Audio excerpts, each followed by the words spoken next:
Good afternoon, everyone. Thank you so much for joining us today. It's really a pleasure for me to be here to welcome you to this inaugural webinar that we're having on development of funds in Labuan.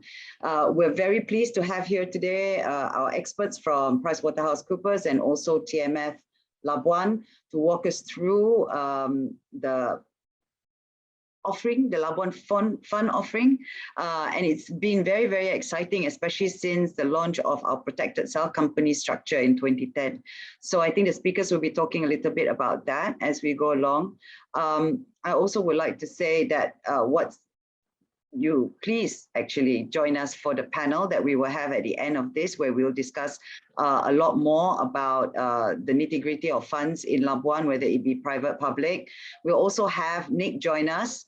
Nick is our Islamic finance expert from PwC, and he'll be joining us on the Islamic element of it, which we find quite interesting and unique to Labuan. So without taking up any more time, unnecessary time, what I'd like to do is now invite Jennifer Chang, our old friend from PwC, Jennifer Chang, to join us and start her presentation on funds in Labuan. Jennifer. Thank you very much, Farah.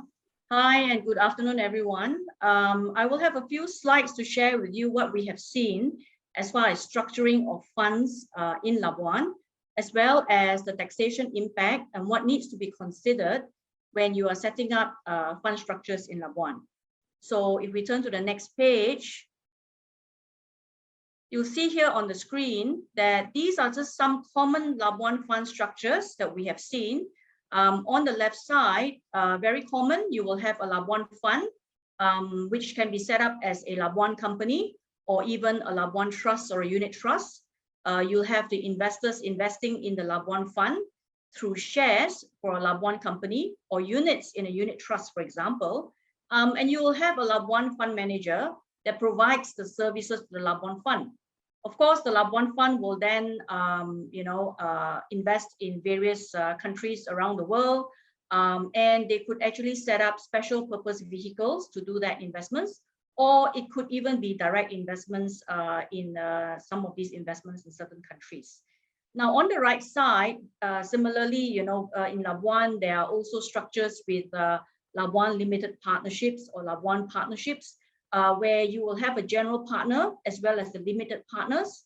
So the general partner can sometimes function as a fund manager, or they could actually subcontract the work to another fund manager. Most of the times, the general partner and the limited partners, the general partner will be in Labuan, and the limited partners can be anywhere around the world. And the fund manager can be in Labuan or even elsewhere. Similarly, the Labuan fund, which is a Labuan limited partnership, will actually make the investments overseas. So there's a lot of variations to this structure. I won't go through in too much detail because the next speaker, Caroline, will actually go through in a little bit more detail about some of these structures. But what I will focus on is what are the tax impacts and some of the considerations for such structures.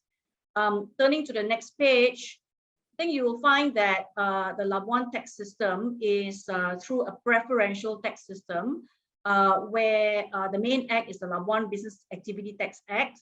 Labuan business activity has been defined to be either a Labuan trading or a non-trading activity carried on in Labuan. Yeah, so you'll see the definition here in the slide. So for example, Labuan trading includes your trading, management, licensing, banking, whereas Labuan non-trading refers more to the holding of investments, stocks, shares, loans, or deposits. So then the question is, how would the tax treatment be in Labuan, depending on the activity that you are involved in? So on the next page, I have a summary in a table. So if you are a company or a partnership or a trust in Labuan, and you're seen to be conducting non-trading activity, then there is actually no tax levied in Labuan. But of course, the main thing here is the substance requirements, which I'll go through in a little bit more detail later.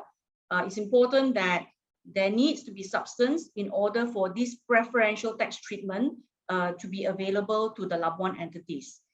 On the other hand, if the Labuan entity is conducting Labuan trading activity, then the tax is 3% based on the net profits in the audited accounts. Or if there's no substance, then it's 24% tax that will be levied. What's important to note is that since the substance regulation came about on the 1st of January 2019, the Labuan preferential tax regime has been confined to some of these activities like banking, insurance, fund management, leasing. So if a Labuan company is conducting non-Labuan business activities, there will be the tax system will be under the domestic tax system. So on the next page, there are also additional tax incentives if a Labuan company is considered to be under the preferential tax regime. Stamp duty, which is normally between 1% to 4%, sometimes it can be 0.5%, depending on the transactions. These are all exempted in Labuan, so that under the preferential regime, the Labuan entity does not pay stamp duty, and neither does the shareholders or the investors of the Labuan company or Labuan entity. On top of that, Labuan is a designated area, and there's actually also exemption from services tax as well as sales tax. And last but not least, withholding tax that's normally either at 10% or 15% has also been exempted for Labuan entities. So for example, if you're an investor and you're investing in a Labuan entity, when the Labuan entity distributes income or pays dividends to the investors, there's actually no withholding tax. Okay. If we turn to the next page, then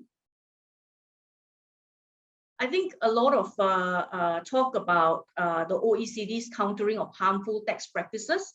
So because of that, a lot of financial centers such as Hong Kong, Bermuda, BVI have actually come in line with the global requirements on substance.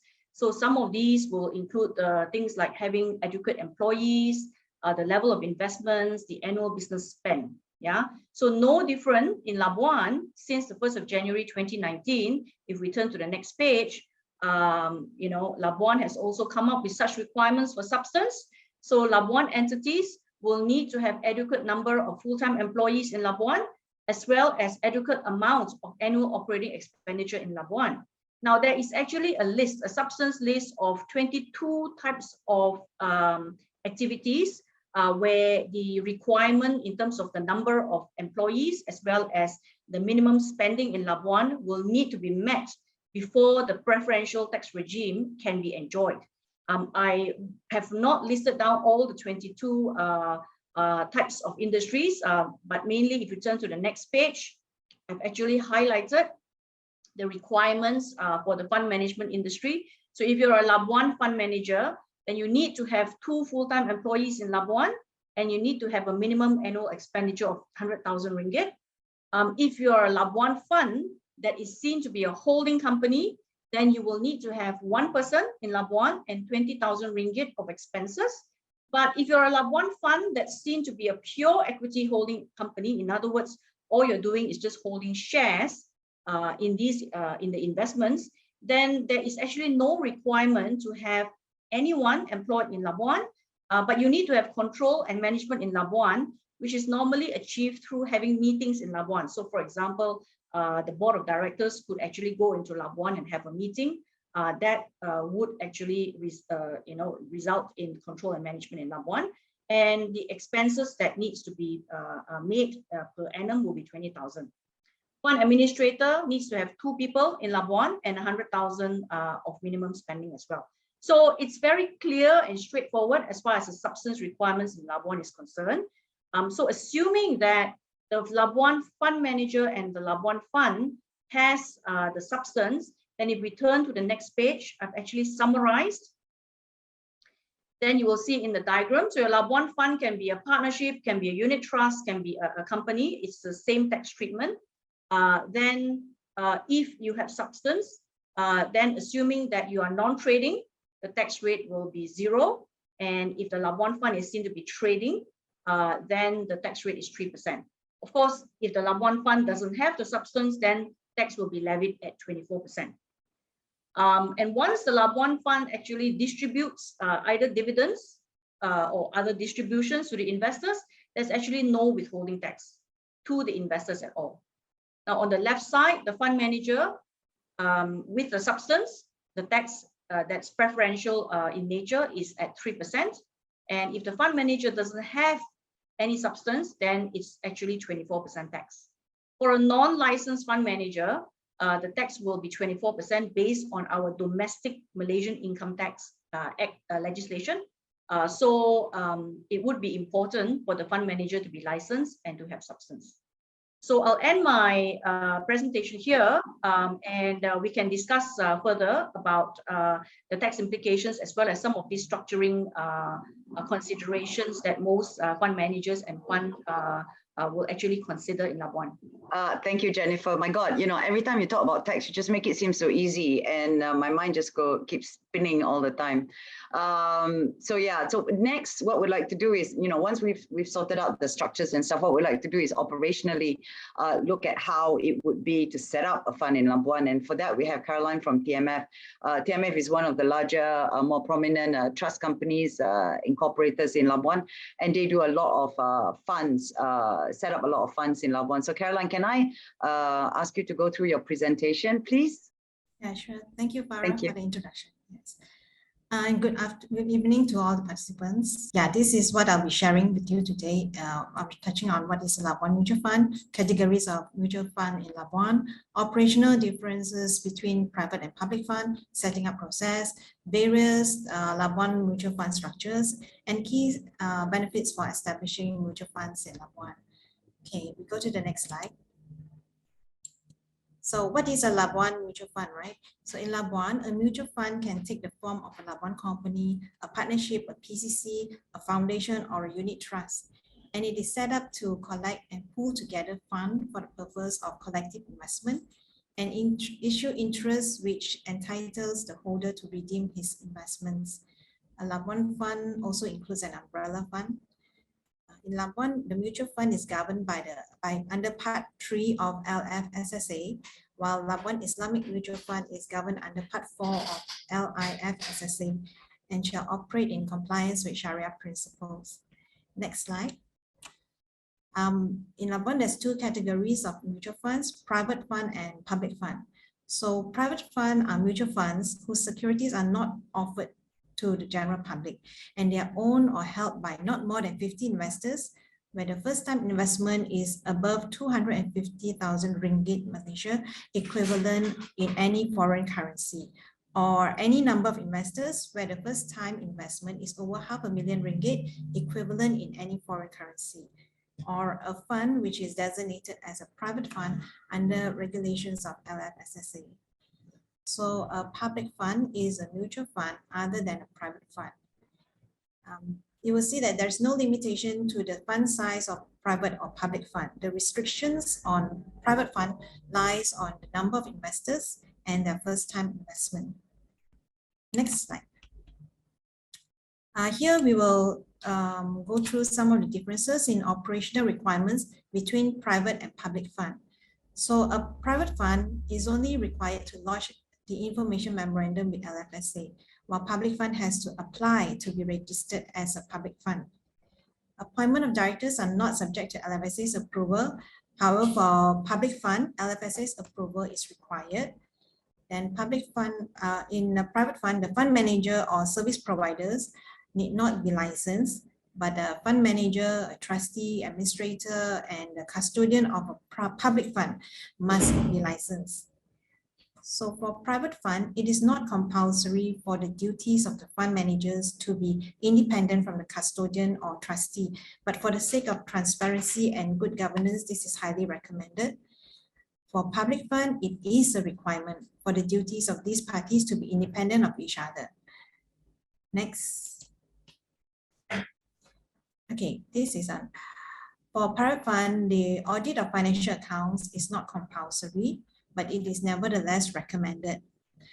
I need to highlight that, however, for private fund constituted as a PCC, audit is compulsory, as well as where if substance requirement is not met, a private fund will have to audit its accounts as well. For public fund, audit is a must. Notification to LFSA is needed only when there are material changes to the IM and on maturity of the private fund. But for public fund, notification to LFSA is required for any amendment to constituent documents and business plan. The private fund that are other than PCC do not have periodic statistical and performance reporting to authority.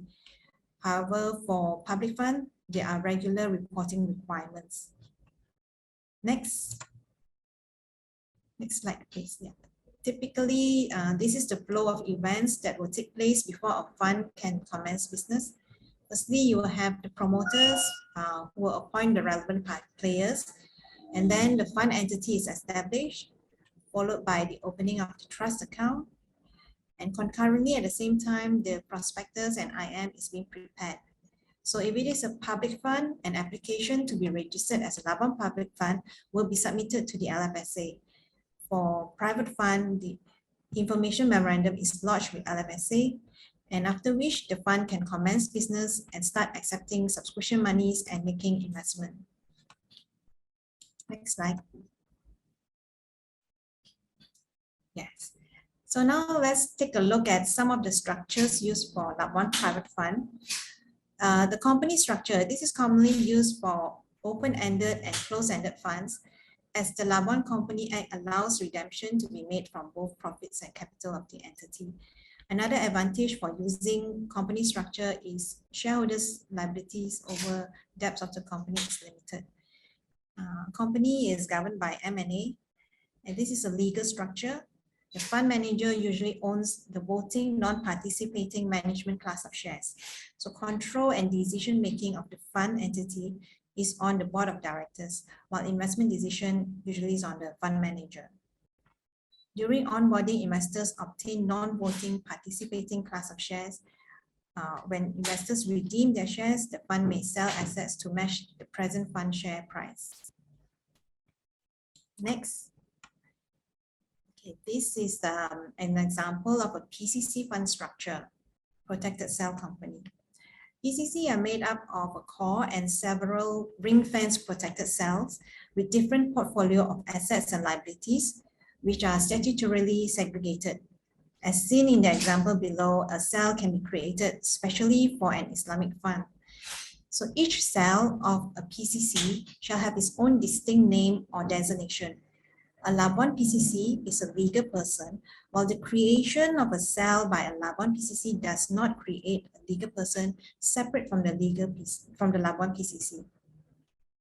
A PCC may create and issue cell shares, and the cell capital of which shall be comprised in the cell assets attributable to the cell in respect of which the shares were issued.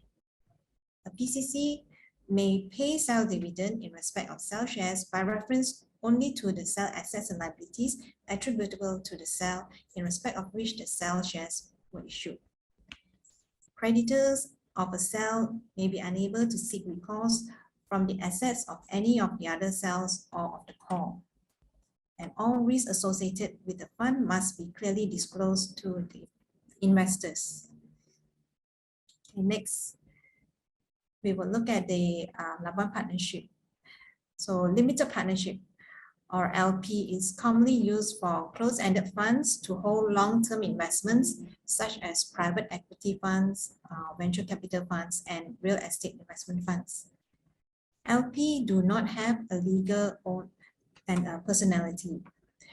LPs are formed by the general partner who manages the LP and enters into contract on its behalf.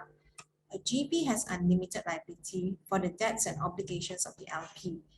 The limited partner often have limited liability and have rights on profits, but they are not allowed to participate in management.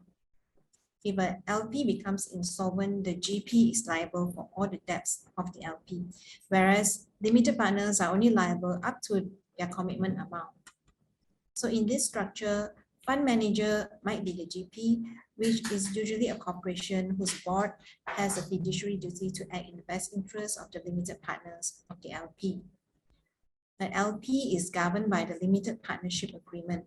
The limited partners are onboarded into the fund by signing to the limited partnership agreement, which states the commitment amount to invest in the fund. LP fund may be dissolved in accordance with limited partnership agreement of the fund without a court order. The next structure we'll look at, next page, yes. This is a unit trust structure. Fund constituted as a unit trust is usually used for open-ended investment as well as closed-ended fund. The investment fund is established under a trust deed whereby the trustee holds a legal title for the fund's underlying asset and oversees the fund. The unit trust holders or investors are the beneficiaries of the trust. So unit trusts are legal instruments. They are not legal entities and do not have separate legal personalities. The trustee usually enters into contracts on behalf of the trust unless the powers are delegated to the fund manager. The unit trust issues participating non-voting units to investors at a buying price, which may be repurchased by the trust at NAV per unit or a selling price. So whenever investments flow to the trust, more units are issued to match the unit buying price. And when units are redeemed, the underlying assets will be sold to match the unit selling price.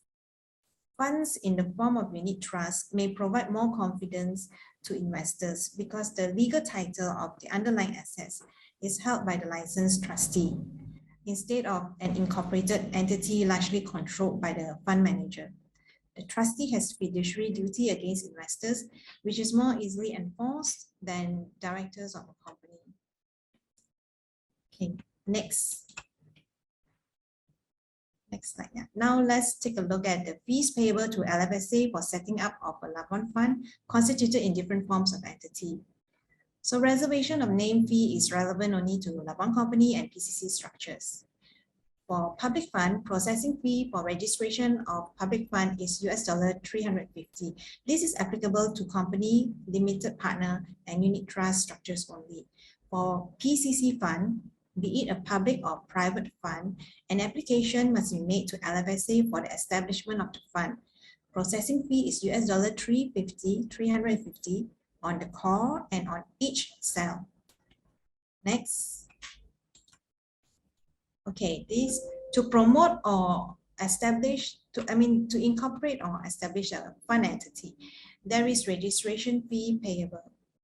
For company and PCC structure, the amount increases in tandem with the amount of paid up share capital.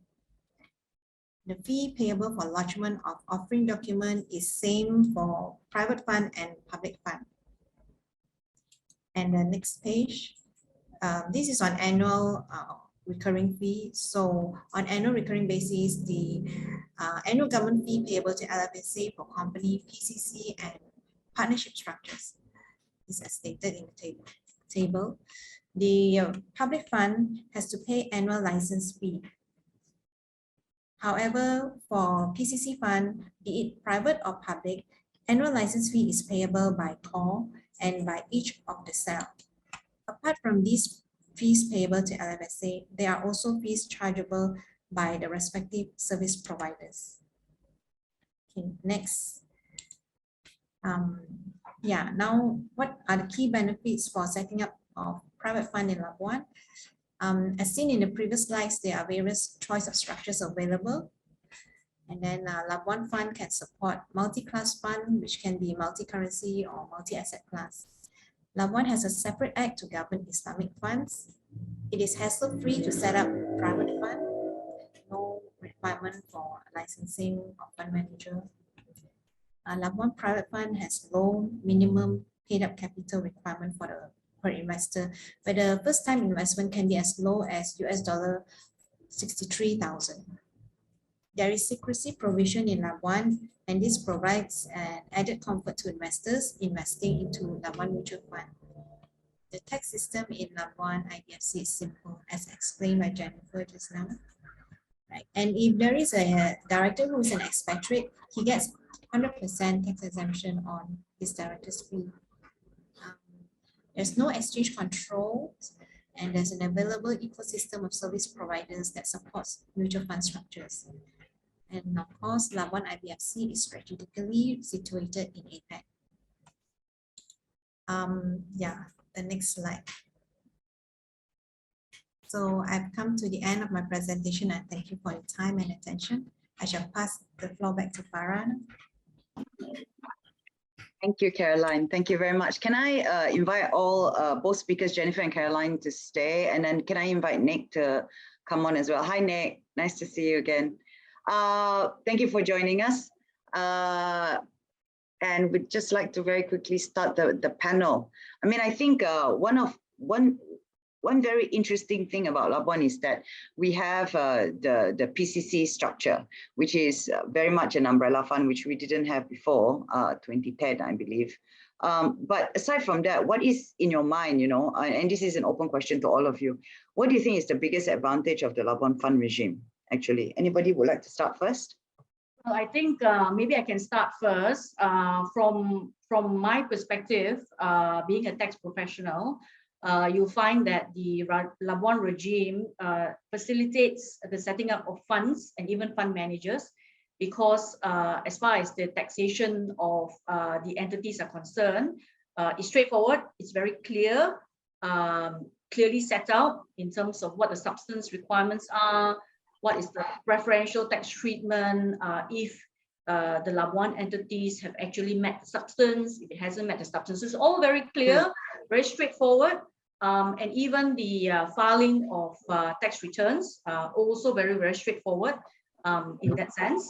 And I think one thing I didn't mention just now also is that there's flexibility for even the fund managers if they wanted to maybe have a marketing office in Kuala Lumpur or Johor Bahru, that is also available. And that KL or JB marketing office is actually part and parcel of the Labuan fund manager, for example. And so the preferential tax treatment will still be continued, assuming that the substance is met in Labuan. So I think very clear, very straightforward. So there's a certainty there as far as when funds are being structured in Labuan. Yeah, certainty is always important in the business that we're in, for sure.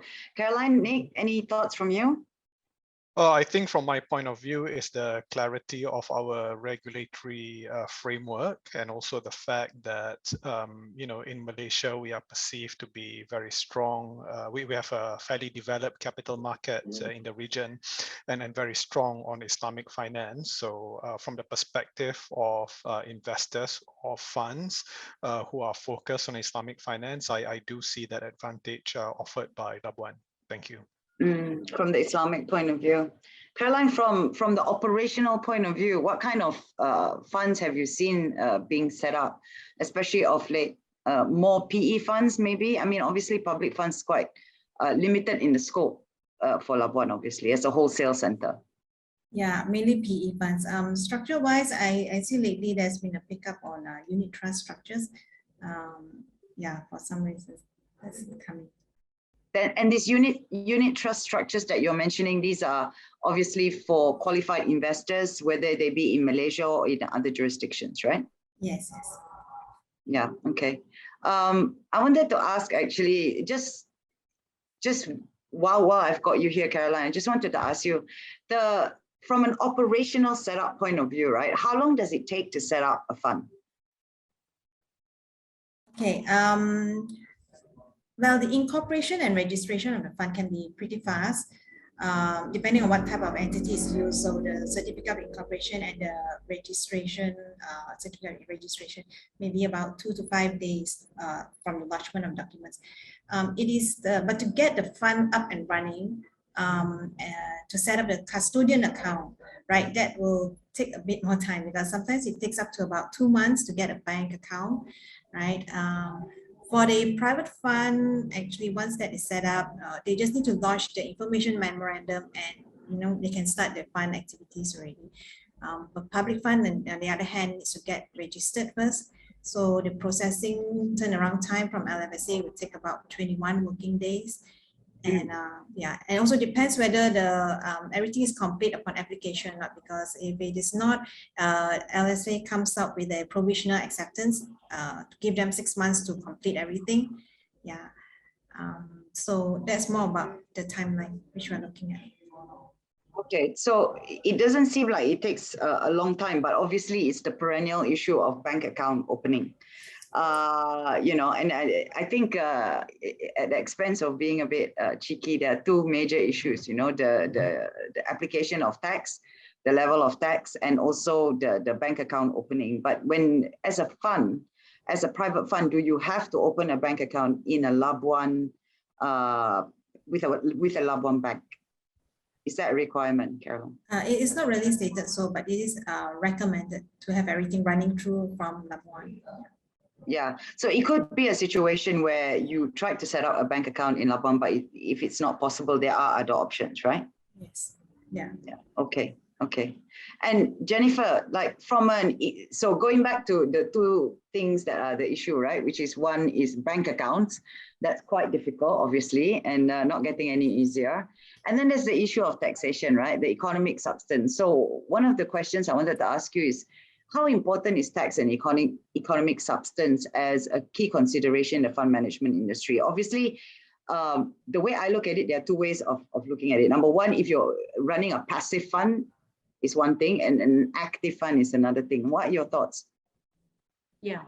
So I think, as you know, around the world, substance has become a very important thing, especially when it comes to some of these financial centers. So definitely, you know, meeting the substance. I mean, first and foremost, you will have the preferential tax treatment in Labuan, but also if investments are being made all around the world, there's also a need to show that there is substance in a particular location. So for example, I mean, just give you one example is perhaps if you go to, say, make investments in Indonesia, right? You know, if of course Indonesia may actually exclude Labuan from treaties, but if you go to some other countries that still accept Labuan to be part of Malaysia and respect that treaty, then they may want to also see that there is some form of substance in Labuan. It's not just a brass plate operation, for example. So I would say having the substance is very important, and you find that tax authorities around the world are focusing very much on that these days, to look at transactions that are being done, and whether a particular entity in a certain location has the substance, the people, the office, you know, to actually support the transactions that are actually in that entity itself. So yes, it's important in that sense. Yeah, that's true. We have actually a question about tax here, Jennifer, that I wanted to ask you. It's from Fabian. How do you determine the Labuan fund company is trading or non-trading, right? So this is going back to this issue at the moment that we're still waiting on. Trading or non-trading, I understand that it may depend on the tenure of the holding of the investment.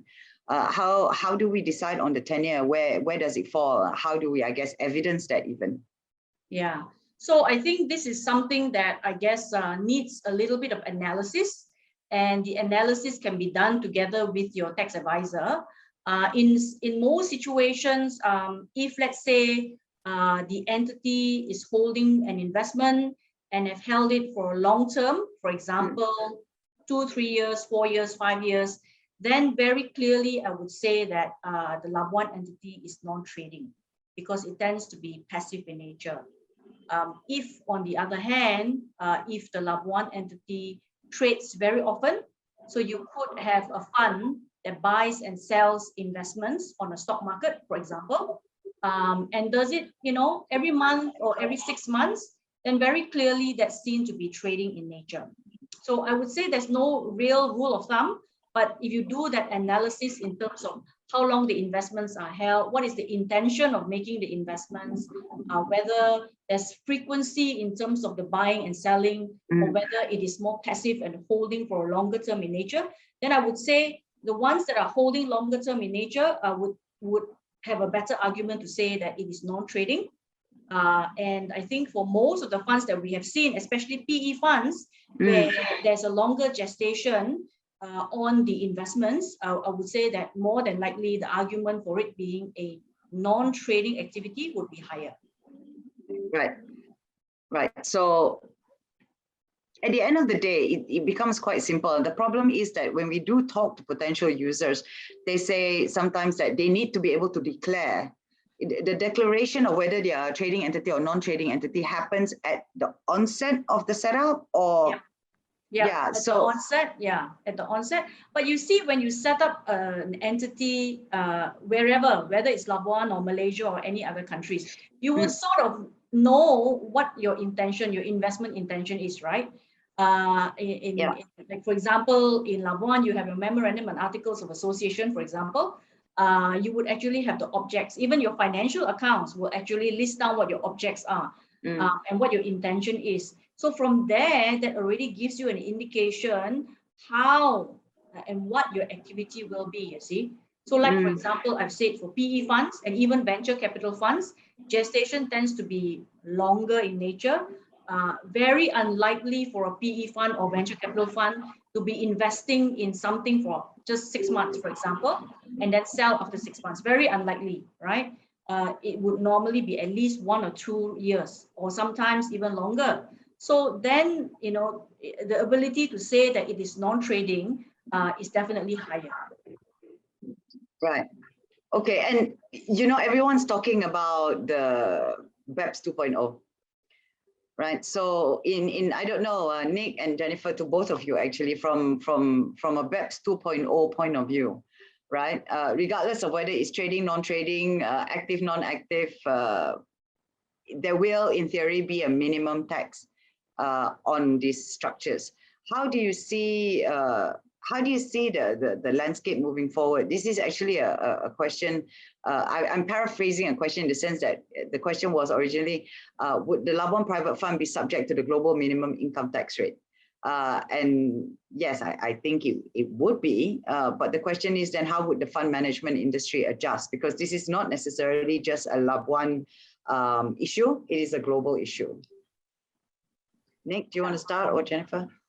Yeah, sure. So I can cover probably from the general investment perspective, and probably not from the tax side. Of course, tax is one of the main considerations whenever individuals or institutional funds decide where to put their money. But if we look at the investment landscape nowadays, you know, there are a number of other key factors that we have to take into account as well, in addition to tax. And number one is the availability of support and expertise to cater for the individual or institutional investors. Because if we look at, you know, the key financial centers in the world, you know, a lot of it is not just in terms of, you know, whether their tax status or not, but in terms of, you know, the ecosystem of advisory services that can be provided to your target customer. That's number one. I think number two is also to, if we look at the investment landscape nowadays, there've been a lot of focus on the topic of sustainability and also ESG, which actually is quite interesting, because, you know, that's, you know, it also relates to Islamic finance as well. I mean, some of the recent article that I saw in Financial Times suggest that, you know, more than half of the venture capital funds in the world nowadays are very ESG driven. And in fact, even in Malaysia, if you look at the key institutional investors such as PNB, Khazanah Corp, and EPF, you know, all of them have made some statements in one way or another stating the importance of ESG in their investment considerations. So I think the question is, you know, it is in my view, it is very important for financial center anywhere in the world to basically you know, be cognizant of these issues and position themselves, you know, in a way which appeal to the investors. Which then brings me back to Islamic finance, because if we look at the total size of, you know, Islamic finance assets in the world, various report, but the recent report suggests that they are up to $2 trillion US. 70% of that is in Islamic banking. When it comes to Islamic funds or asset under management, report suggests that's between 70 to 100 US billion dollars. But a lot of those funds reside in three countries. A lot of concentration is Saudi Arabia, Malaysia, and also Iran. I think the key challenge which the Islamic finance industry in general have to adapt to nowadays, especially in the context of international investment, is a key value proposition, because for the longest of time, Islamic finance have leveraged on the concept of justice, social justice, and social responsibility that has been always been very dominant within the concept. But now, with the rise of ESG funds, a lot of, in a way that there are a lot of competition to that concept as well, because ESG funds also look at those issues. So to me, there are a lot of dynamics at play, but I think in my point of view, those are the key issues I can think of. Thank you. I'm very curious actually when it comes to funds nowadays and this whole issue of greenwashing of funds and the ESG, SDG requirements. Do you not think that there is obviously there's a mirror between the two or three, but how do you think that will actually reduce the attractiveness of pure Islamic funds that don't have an ESG or SDG mandate? Yeah, I think, okay, number one, to your question, has there been any greenwashing? I think the answer is yes. I mean, it is an issue that is quite open, and, which is why it is very important for organizations, for institutions to adopt a certain consistent standards to reduce this risk. But I see the issue of greenwashing as not like, like a permanent problem. It is something that usually happens whenever there is a pressure towards a certain objective. And as the industry gets more mature, the standards gets widely adopted, then that should in principle reduce over time. I think that the challenge to Islamic fund is that, again, I'm making a very wide generalization here. I mean, Islamic funds have traditionally always been very focused towards social justice, like I mentioned earlier. But when it comes to climate change, which is a very key topic right now, and it's a key topic because IPCC has came out with a report saying that humanity is in trouble. We are getting to that close to that point of no return and the rest of it. And although in theory, in principle, the responsibility over the environment is embedded centrally within the idea of Islamic finance, but in terms of the assessment process and so on, typically the topic of climate change is not commonly linked to Islamic finance, even though it should. So I think this is where the Islamic finance have to up their game a bit and to say that Islamic finance is not just about excluding investments which are haram, which are gambling and tobacco and the rest of it, but also has a sense of focus and direction towards climate change. Yeah, so more what we're proposing or propagating via Islamic finance, not necessarily what we're taking out, right? So everything that's non-halal and the rest of it. Yeah, because I mean, I don't know. I personally look at it and say, okay, everyone's into ESG and stuff like that. There's a little bit of greenwashing, but I can imagine that funds that are more structured towards some kind of a return to the community will then steer more towards this ESG funds as opposed to more Islamic funds that have historically been a lot more maybe one of the few options out there. So there is competition in a way, I guess, unless the Islamic funds step up. Yeah, absolutely, and definitely. And I think the reason why it's very important for any funds to take into account ESG or environmental factors is not just about, I mean, people talk about ethical and philosophical reason, which is of course important. We need to live a better world for our next generation and the rest of it. But if you ask my opinion, the main driver towards this shift towards ESG driven funds is also regulation. Because, for example, if you look at the regulatory framework in EU, heavily penalized companies that produce a lot of emission. I mean, if you look at some European cars, you see that their engine size has actually gone, before you buy BMW 2 liter, now it's 1.5 turbo. And part of it is because the bigger the engine size, the more carbon tax they pay because of the regulation. So this issue about climate change is not just purely from the ethical reason, but there is a real regulatory and business reason behind it. And because of that, that's why I see a lot of funds are moving towards ESG factor.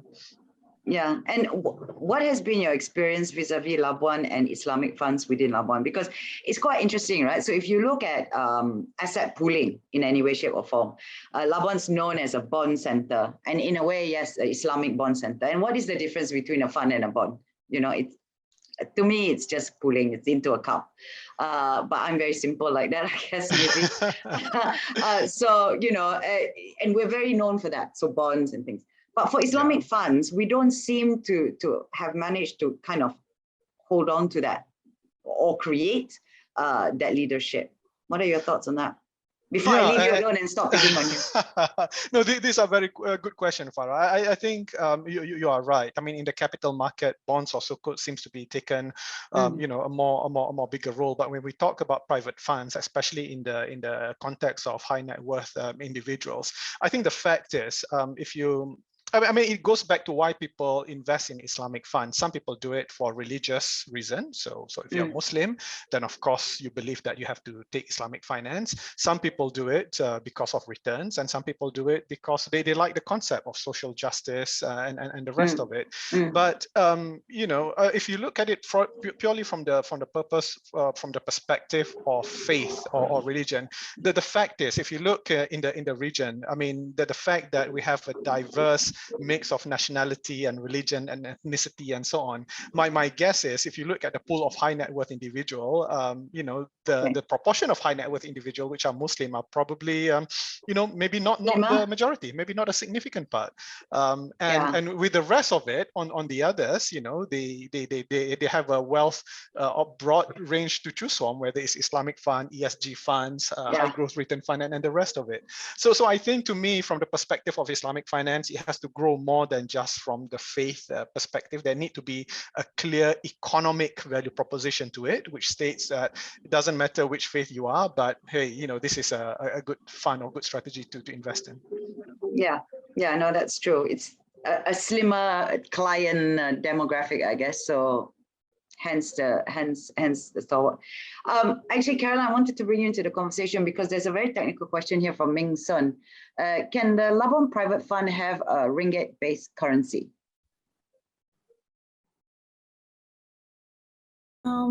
So far, we've only dealt with a fund on using foreign currency. Yeah, Jennifer, there's no limitation, isn't there? I mean, to use ringgit in Labuan now. I think in the past, when Labuan was first created, there was a requirement for Labuan entities to transact only in foreign currency. Correct. And ringgit was actually not allowed. But I think 2 years ago, they changed that. So in terms of ringgit, there's actually no prohibition anymore. So I guess if you're a Labuan fund, and technically, if you wanted it to be in ringgit, you could. But I guess the question is, in practice, is that very common? You know, because ringgit is not really an international currency. So if, let's say, your fund is going to be investing, say, all around the world, you will find that it may not be so practical to have a ringgit fund. In most situations I've seen, the funds tend to denominate in US dollars, for example. That's more common. And coming back to your earlier question about the BEPS 2.0, I just want to very quickly at least answer your question. Is that, you know, what this BEPS 2.0, I would say it's a pillar 2 blueprint that they're talking about, is to ensure that it stops harmful tax competition by setting a floor rate so that at least developing countries don't have the pressure to offer tax incentives.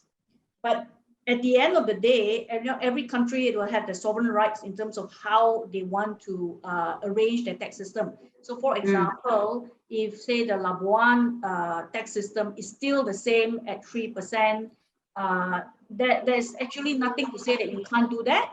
But what will happen, of course, if a multinational were to say invest in Labuan and the tax rate that is suffered is at 3%, then back in the home country, they may then have to pay and top up the differences in tax so that it is at that minimum tax of, say, for example, 15%. So it's still very early days. Nothing is cast in stone yet.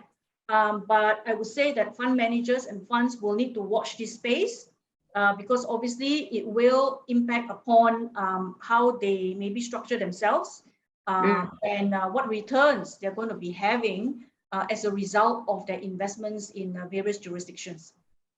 Yeah, I mean, I personally, every time I look at Pillar 2, it just baffles me as to how they're going to create a top-up tax to try and make sure that everybody in the world pays 15%. This is going to be very interesting. That's right. But, yeah, because sovereign right remains, right? So if you're willing to lug it and say, okay, I'm only going to charge X amount, and that is shy of 15, it's a lot of data crossing the globe is all I can see, you know, like just lots of data. But to go back to the earlier question about ringgit, right? And in a way, it kind of links back to it. There's another question that says, I understand that Malaysians residing in Malaysia are not allowed to invest in Labuan funds. Is this applicable to private funds or even public funds, unit trust funds? So I think this, in a way, is similar because, you know, are we ringgit, I guess setting up in ringgit is possible, whether there's practicality in doing it, is one thing because of ECN rules as well. The other thing is that the Malaysian onshore fund system is perfectly fine as well. So, you know, that you wouldn't necessarily need to use a Labuan structure. That's one thing. Then there's also this other thing about the other issue of whether Malaysians are allowed to use Labuan. And the answer is yes. And I think that's been made very clear in the last couple of days that Malaysians are allowed to use Labuan, and that there's no arbitrage on anti-money laundering between Labuan and Malaysia and all the rest of it. So yes, it's possible for Malaysians to use Labuan, but I think there is a requirement, especially if you are and Caroline, maybe you can help us here, but there is obviously a requirement with regards to qualified investors that are able to enter into the Labuan space. Yeah, for private funds, you know, there are only limited high net worth and numbers of investors which can invest into it. Because for the fund to offer in Malaysia, then they will have to get Securities Commission's approval, etc. and all that, right? So unless they're able to get hold of all this approval, then they can offer to Malaysians, right? Yes, but what about qualified investors within Malaysia under the SC rules? Do you know anything about that? Because I think once you reach a certain threshold and you're able to show that you are a qualified investor or wholesale investor, then you are able to enter Labuan. Is that true or am I mistaken? I would think it is. Yeah, I think so. I think, Farah, I think the main point here is about marketing of the funds. Obviously, if the funds are in Labuan, or for that matter, anywhere in the world, if that fund wants to market, you know, the investment in Malaysia for Malaysian residents, there is a need to get the approval of the Securities Commission. Yes. And if you don't get the approval of the Securities Commission, based on what I understand, is that you can't, you know, go out there and solicit funds and advertise and all that. But of course, if that person that you're speaking to sitting in KL is a high net worth individual, for example, then obviously you can go and meet that person and, you know, market your fund on a case-to-case basis. That's my understanding. So I don't think it's not about Malaysians not being able to invest in a Labuan fund. You can, but it's more about the marketing of that fund in a very big way in Malaysia. Obviously, that needs to be approved by the Securities Commission. Correct. So it's the marketing in a mass way, in a public way, I guess that's one thing. And the other thing is that the solicitation, which then leads to that solicitation. So a reverse inquiry, it's possible. And if you're dealing with a high net worth, that what I call qualified investor, high net worth individual, it is possible. And I think that's one of the things that people generally, there has to be a better understanding about, is the fact that Labuan is a wholesale center. And because we're a wholesale center, it doesn't mean that individuals are not able to use Labuan. Individuals of a certain size, I mean, not physically a certain size, but of assets of a certain size, will be able to use Labuan because they are then deemed as qualified investors within the jurisdiction that they reside. And this is true in Malaysia, it's true in Singapore, it's true in Indonesia, it's true everywhere, because once you get to a certain level, a certain size, you're deemed as a wholesale investor as well. So I think that's a very important element that a lot of people are trying. Sometimes there's a lot of confusion with regards okay, Malaysians use Labuan, isn't it illegal? You know, that kind of stuff. Actually, yes, it's possible. It's always been possible, but you need to meet a criteria, certain criteria. There's a question back about substance, because obviously tax is very important in funds. Substance requirements for unit trust structure. How is it any different from another type of fund structure, Jennifer? No, so that's why if you look at my presentation, I've kept it very general, because at the end of the day, your fund is a holding structure. Yeah, your fund is basically there to make investments, and whether it's a unit trust or whether it's an LLP or whether it is a company for that matter, I would say the substance requirement would still be the same, in a sense that you look at your investments.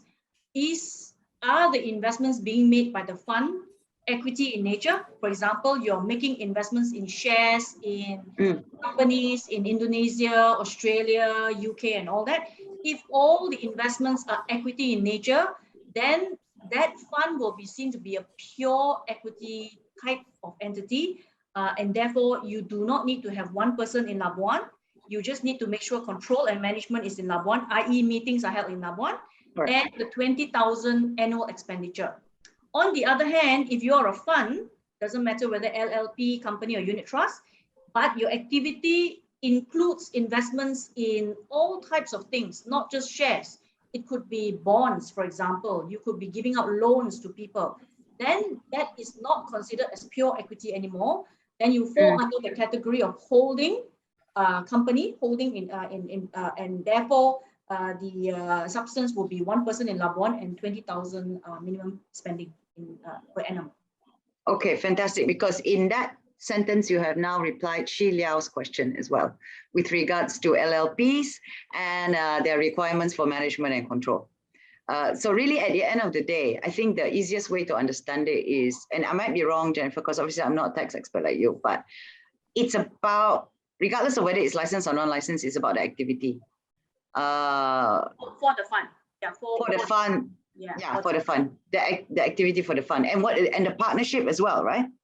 Right. Yeah. So the partnership and the agreement to set up the fund, the GPLP. So we've got 1 minute, and I have one last question for all three of you, right? So if you had to choose one, I guess, and this is a question that I didn't share with you when I prepared that list of questions that I sent. If you had to choose one fund structure, because obviously you have the private fund, you have the public fund, you have the PCC, and then you have the LP that supports it, right? Supports the structure. If you had to choose one activity or one license or one structure, well, a partnership is not really a license, but one entity, basically, that you think would be the entity to look at going forward for Labuan, it would be the thing. What would that be? What do you think holds the most promise, as it were? Okay, maybe I'll start first. For what I have seen so far, in terms of a lot of the transactions that I have been involved in, I would say that the LLP structure is definitely more popular in Labuan, especially for private equity investors. So I've seen a lot more LLP being considered and being set up as Labuan funds. Okay. Caroline, Nick? I think I'm forced to, piggyback on the answer Jennifer has given me, because I don't have any personal context on this. I mean, to put it very bluntly and frankly, this kind of consideration is beyond my pay grade. I don't think about where to put my money in such structure. They all go to my current account, which is used to pay for my next credit card. So I reserve. I mean, from your professional role, I mean, like maybe Islamic funds. Do you see a lot of those, or Islamic partnerships, that could be used, that kind of stuff. But yeah, I'm completely with you with regards to that CASA situation where it's current account, savings account, and that's it. I think on the topic of structure, I think Jennifer covered it really well just now. I think from my own perspective, I think I feel that sustainable investments, ESG or Islamic investments, offer superior value proposition. Just the way that how the investment dynamics are working right now, people are looking, at climate risk as a key issue. So I would definitely pivot my investment from that perspective, but that's my personal opinion. Okay, thank you, Caroline. Yeah, partnership is used because it really depends on what type of investment the fund managers want to go into. If it's going to be private equity and venture capital or even real estate investment, they normally will set up partnership kind of structure. We also have a lot of company kind of structure, but these are really more simple for smaller boutique kind of investment. They will use this kind of structure. And what structure is that? Sorry, just a company, a box standard IBC. Yeah, just a normal company structure. Yes. And also when they consider about setting up a structure, they will also look at the cost of maintenance and how easy is it to unwind the structure when at the end of the investment. Yeah. So partnership is one of those which is easy because all in the partnership agreement. There's a term there how to close it. Whereas company, you have to liquidate it. It goes through a process, so it really depends on other factors as well. I think it's more flexible as far as the partnership is concerned in creating as well as maybe at the end of the fund life in sort of like dissolving that is also a lot easier compared to a company. And also one other thing is that if let's say the investors are expecting the flexibility in having some sort of returns from the fund, it's a lot easier from a partnership because that can just be distributed. Whereas for a company, you will need to ensure that your accounts actually show that you have got profits, you've got retained earnings before any dividends can be declared. So sometimes you will find that the company may have the funds, but unfortunately, as far as the financial accounts are concerned, it shows a loss or it may not have sufficient retained earnings.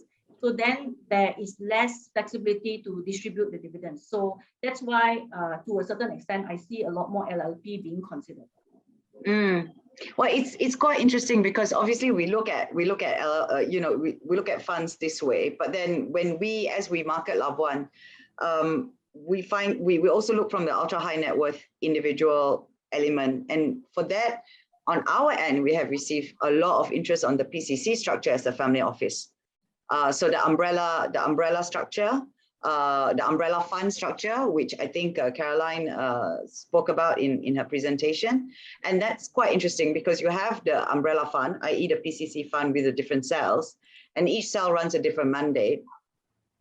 And then what they have is on top of that, a foundation, so a private client foundation that may or may not use another LP, and then after that into the umbrella fund. So it's a little bit more complex, but for a family office, it works really well. And I'm surprised we didn't mention the Singapore variable company throughout this 1 hour. But yeah, it's actually a better option than the Singapore VCC. But of course, I would say that, but I truly believe it. So we have seen a lot of that. Actually, we've seen a lot of interest in the protected cell company for funds. So that's quite interesting. But and obviously, as you mentioned, the LPs. So we're 5 minutes overdone now. We're past 5 minutes, 5:05 now. So all that's left for me to do is to thank everyone for joining us today. Thank you, all our panelists and our speakers. It's been fun. Maybe we can do it again. And please, if you have any specific questions to any of the panelists, you can either email them directly. I think the slides will be sent to you and their emails will be at the end of the slides, or you can contact us. That's not a problem. But also please fill in the evaluation form that we'll share with you in a minute.